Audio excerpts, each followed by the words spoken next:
harka fuunee kabajamtoota daawwattoota keenya.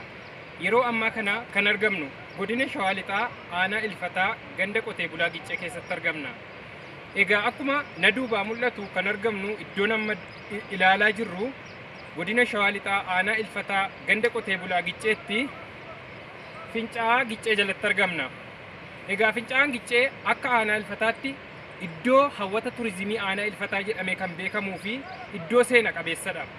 Egaa Fincaa'aan kun magaalaa guddoo aanaa Ilfataa bakkeerra kiiloomeetirii 3 qofa fagaatee kan argamu yommuu ta'u, iddoo hawwata turizimii, iddoo daawwannaa fi iddoo bashannanaati.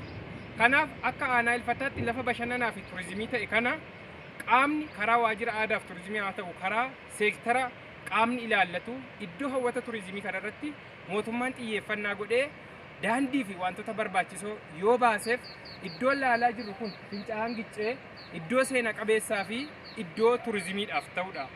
Akka tasaa Fincaa'aa Giccee yoo daawwannaadhaaf dhuftan naannoo Fincaa'aa Gicceetti bosona uumamaa, biqiltoota adda addaa, bineensota adda addaa fi gaarreewwan babbareedoo dhagaadhaaf faayamanii jiranitu argama. Kanaaf godina Shawaa Lixaa aanaa Ilfataa koottaati Fincaa'aa Giccee daawwadhaan isiniin jedha.